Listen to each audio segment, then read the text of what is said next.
Masquera say, Mure Zimbabwe, welcome to our channel Zim Confessions and Deep Secrets. Kana karike kutanga kukuya panini channel, please don't forget to subscribe.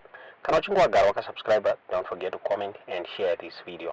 Nasi Mure Zimbabwe takigira inyaya buditswa na war veteran Blessed Geza, Babuda.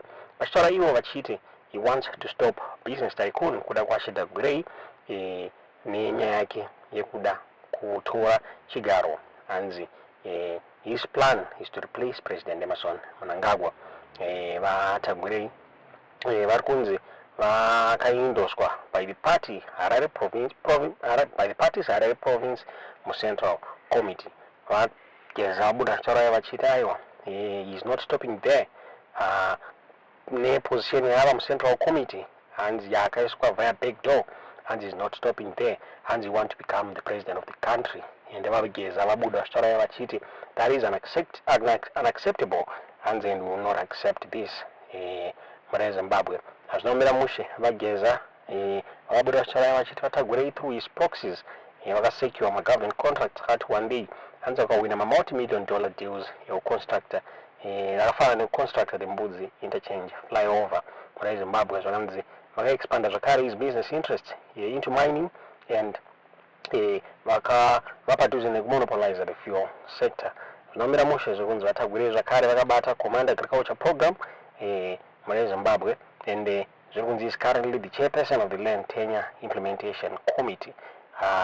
Zvaumira Mushe Mure Zimbabwe nyaya yakabuditswa neNewZimbabwe.com chitoreva vachiti war veteran Blessed Geza has vowed to stop ZANU-PF business tycoon kuda kwashita Gure from ascending to the country's presidency.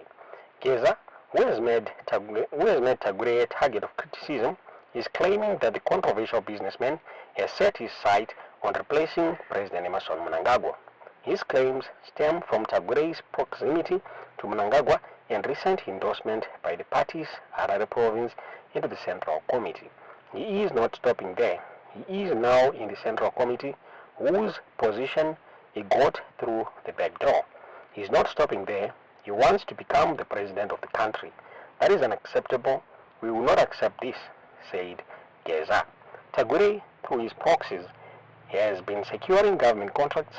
He won a multi-million-dollar deal to construct the Mbuzi interchange flyover. He has also expanded his business interest into mining and has a near monopoly in the fuel sector. Additionally, Tagure has been spearheading the Command Agriculture Program and is currently the chairperson of the Land Tenure Implementation Committee. The business mogul's company, Sakunda Holdings, was implicated in the disappearance of $3 billion from the Ministry of Agriculture between 2017 and 2018. As a result, Tagure was sanctioned by the United States of America, which accused him of assisting senior government officials in corruption. Geza blasted Tagure and entrepreneur Wikno Chivayo, accusing them of corruption which is bleeding the country. Look at the effects of this corruption. Our civil servants are getting peanuts. University lecturers are on strike, protesting poor salaries. Even students have joined their lecturers. When you see university lecturers demonstrating, know the situation has deteriorated. It is a mockery when Chivayo grade 7 is being given millions just because they are close to Mnangagwa, said Geza. Ndo mabuditso katwa nyaya ine the New Zimbabwe Mure Zimbabwe tisingazive kuti munoiona sei pane zvinoda kusiyana mchirungu zvakageza vachitaura pamusoro penyaya iyo imomadza zvamuri kufunga pamusoro penyaya iyi mucomment section. This is yours truly, Blessed Geza, Comrade Bombeshell. Today I come to you at a time when our country remains at crossroads. We are continuing with our efforts to deal with Emerson Mnangagwa and his Ganandas. On 24 of April 2025, Mutapa Investment Fund attempted to deny the 1.9 billion US grant safety from the government. You also saw their statement last week in the press. In some way, they unconsciously admitted to the grant safety from the Zimbabwe Treasury, using treasury bills as we told you, but Mnangagwa is protecting them. instead of being brought to book, they are now enjoying VVIP security treatment from the state at the taxpayers' expense. They also take advantage that their mafia boss, Mnangagwa, is suffering from vascular dementia and losing control of both his mind and government. They are now stealing everything without shame. As they steal, the health sector is bleeding and people are dying. Government workers remain underpaid. The education sector has been neglected. Our roads have become death traps. I could say more. The country is suffering from acute neglect. So, as I promised you, fellow Zimbabweans, a new leadership is coming and coming soon. A leadership that will put an end to all the corrupt activities. A leadership that will respect the Constitution. A leadership that will respect human rights. And a leadership that will ensure equitable and transparent distribution of national resources. The new government will not continue with Ubanzu, Kujakwe Mumi. Zimbabweans have been saddled with billions of dollars in debt due to the criminal activities by these Uganandans, especially Chabvondoka. The new government will recover all the money stolen by these Uganandans and reduce the national debt. Chabvondoka should explain how he got the 35% shareholding in Kumira, which he later used to steal the 1.9 billion US dollars. He should explain how he acquired the shareholding in a company that they created from stolen assets. Why should the government of Zimbabwe be used to pay these assets that were stolen from the same government in the first place? GDI was stolen from the army, Sadawana from ZFDC, and a handful of gold mines were also stolen again from a United Kingdom company that was in liquidation. Sadawana belonged to the government. How did he end up in Tabgure's hands? We know he used his CBZ capital to give a fictitious valuation of stolen assets and then sold the company for 5.4 billion to the same government he stole the companies from. We want back the 50% shareholding in GDI, which was stolen from the Zimbabwe Defense Forces. Chabvondoka and your enablers, Mutuli Muwe, George Guamatanga, you don't have share. Please return immediately 1.9 billion in treasury bills to Ministry of Finance. All the interest Chabvondoka is getting from the Ministry of Finance on the 1.9 billion treasury bills. 50% of GDI to the Zimbabwe Defense Forces and 100% of Sadawana to ZMDC, Government of Zimbabwe. I would like to thank you, fellow Zimbabweans. I know you are desperate for quick action to remove Mnangagwa. Let me assure you, as long as I keep coming to talk to you, it means action is being taken, and taken soon. We are simply taking precautions to ensure that there won't be loss of blood during the transition. We have to be patient. You will see the results soon. Our progressive security forces are on the ground as we speak. And time for Mnangagwa to go is fast approaching. Our shutdown continues, and it will not stop until we are done with Mnangagwa and his Ziganambas. Muri Zimbabwe, ndinonzwa misodzi yangu ichida kuchururuka. Ndonzwa ndichida kutsemuka nehasha. Kana tiongorora mabirwo andauda kuzokurondedzerai ari kuitwa ufumi hwenyu, including also hwearmy natagwirei. Right. Vanhu vakawanda munofunga kuti tagwirei uyu munhu ane mari inoshamisira. Taakubudisa pachena mawaniro akaita mari yacho, nzira dzeuri dzaaishandisa. Chekutanga akanga ane kaservice station kake kainzi Sakunda. Ndokuti kaservice station kako akatokapa futi. Handifuni kuti kakauya mune zvakanaka kaservice station kako.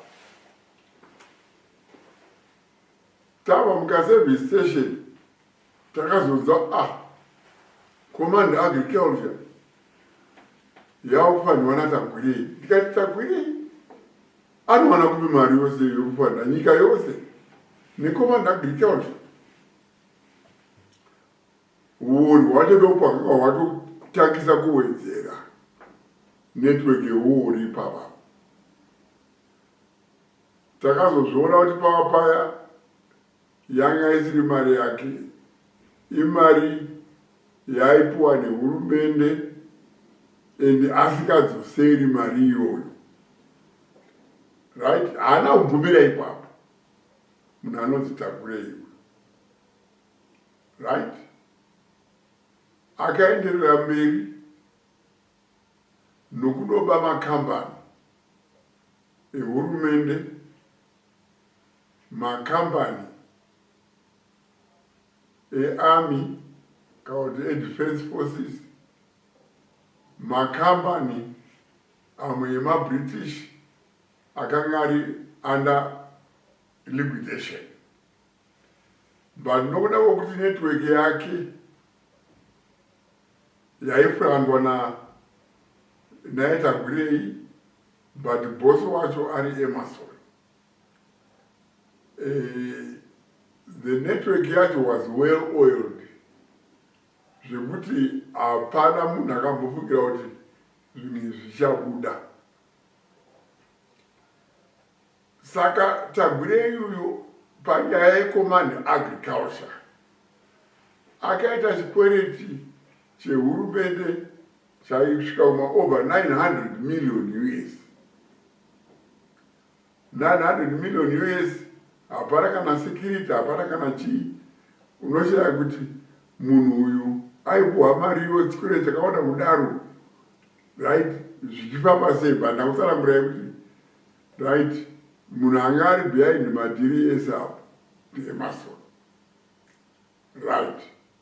Ndakutsanangurai zvakare kuti pane makambani akaba. Makambani akaba kugovernment neku army ndaaya. Kuarmy, right, akaba inonzi GDI. Right? Our makambani eGDI ma-platinum reserves akawanda ari alomentaiki. Naamwe hatisakwanisi kutaura makambani. And chinotishamisa ndechekuti opa muchinguri, right, nana nepera vanova ndivo vanotungamira Ministry of Defense, Minister and PEMSEC, vari kuramba vakanyarara. Hatisi kuziva kuti ndo vakabasira kuti kufacilitata nobva wapochoko muhumwe, because vari kuramba vakanyarara. But makambani edefense akabiwa, masoja achishupika. Right? Amwe makambani akabiwa ndeZMDC, vana Zimbabwe, hapana chakabhadharwa. Right? Vana Sandawana, yema emeralds ekumberi kwai. Maingonza zvinzi Tagurei, amuridzi weSandawana, hakuna chakabhadharwa ikoko. Right. Ndo pakabva kambani yake youtsotsi youri inonzi Kuvimba Mining. Right? Saka Tagurei akazonzi ndewe Ministry of Finance, shamwari, chikwereti chako chaichi chagarisa. But muonero angu ndeyekutoti panga pane urongwa apa. Tagurei akati, okay, ini chikwereti ichi ndakuchiofseta,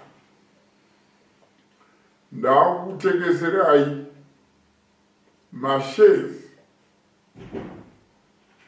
emukambani yangu emukuvimba. Right?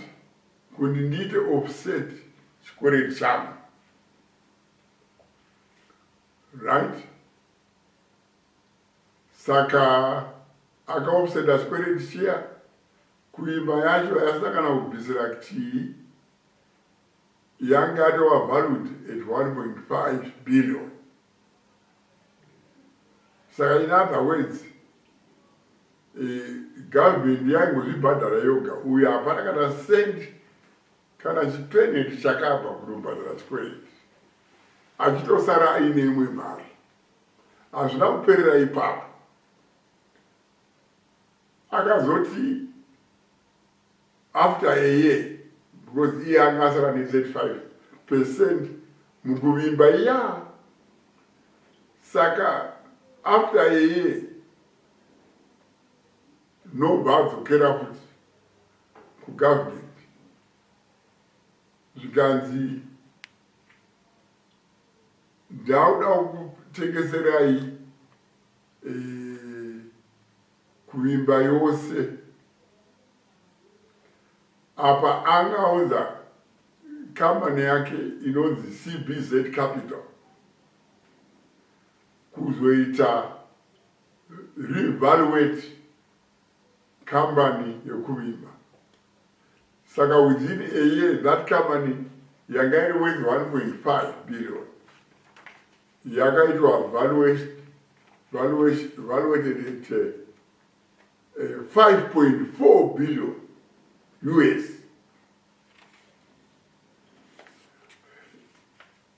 Zvikanzi ndakutengeserai, ndo pakazo fomakamu kanonzi Mutapa. Izvi vaizviita vari vese naED. Right? Saka pakutengesa mashares ake ese mukuvimba, akabuda ava ne 1.9 billion US yeuri. Saka muri Zimbabwe tinosvika kupi? Zveshwa tataura nenyaya yeuri, tikataura nenyaya yeuri, tikatara kuratidzana uori. Maipiro awakaita munyika yedu, vandinoona kuti vanhu ava vanenge vachiprotectwa naED. Right? Uyu munhu anonzi Tagurei, ugororo hwake akabva nahwo kure. Iye zvino muchechi chaimo chaimo, muchechi mungaona munhu anoda kubira vanhu chechi yavo muchechi yesavana hamuna chakanaka. Ari kuda kuba chechi iyoyo achishandisa mari yehuori kutengera vanhu dzimotikari, kutengera mapastors dzimotikari and so on. Right? Then toenda kuti hospital chaichi chinonzi arunge chavati ndorapa vanhu mahara, ndorapa vanhu mahara. Hachizi chake, ndichemukomana anonzi Kereke. Iye manje Kereke wacho vakamufurema, right? Vakamusungisa. Kereke ari kujere as we speak. Hospital yake vakatora zvechitsotsi. Haana kugumira ipapo. Iye manje ava musendero komiti yeZANU-PF. Apinda futi through the back door. And asida kugumira ipapo. Ari kuda kutoita president wenyika through the back door. Right? This is totally bullshit. It's unacceptable. We will not accept this to happen. Saka mukuona nokudaro chitarisai muone ma-effects eupa hwawo, matambudziko aunzwa munyika medu. Iye zvino macivil servants edu they are getting peanuts, havasi kuona. Pari zvino as we speak, zveshuwa maprofesa, malecturers ekuma-university edu kana ma-institutions edu of higher learning vari pastrike. Mukaona zveshuwa lecturer and professor akupinda murodi, anenge ambototraya nzira dzakasiyana-siyana, but voona kuti hazvishandi, and the best thing kutomboratidzira.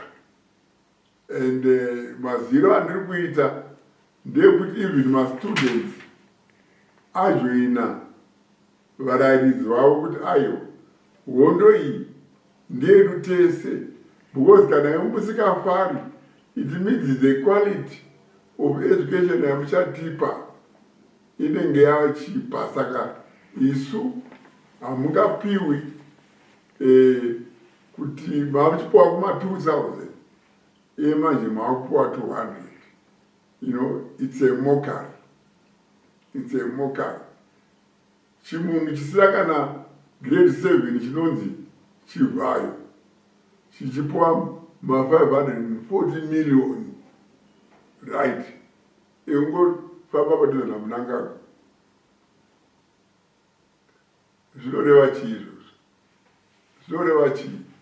Iye manje ma-doctors, right? Masoja, mapurisa, maticha, ndingangoti civil service sector yese iri affected. Ndingangoti nyika yese iri affected. Asi chinondishamisa ndichoti makangonyarara. Murukutirwa naye maprofesa, right? Ene zvichidzi majoinana namaprofesa nemalecturer mose pateishedzera pashutdown, murega kuchiidzirwa because memuchifaitira your own rights, marights enyu. Saka kana muchishikidzirwa muchada kuchikidzirwa ireko. Saka ndiri kuti muri yeZimbabwe batanai, endai pashutdown, right? Vana Mnangagwa vaende, hurumende nyuwani ipinde ikuitirei zvakanaka. Tinoti kuma-lecturers nemaprofesa, pamberi nemwi tinokutsigirai, tinemwi pahondo yamuri kurwisa yokuti muwanewo masalaries conditions of service akanaka anoenderanawo nedzidzo yenyu. Kuruzhinji rweZimbabwe ndinoziva kuti manolokerwa, but please bear with me. Pane zviri kuitika. Mukaona nchirama nichiuya pamberi penyu so munokwanisa kufunga kuti pane zviri kuitika. Ndotokutaurirai pane zviri kuitika, and zviri kuitika very soon. Ngatirambei takabatana tobvisa ED nezvigananda zvake, right? Totanga kuvaka nyika yedu sevana veZimbabwe takabatana. Ndatenda muri veZimbabwe. May God bless you.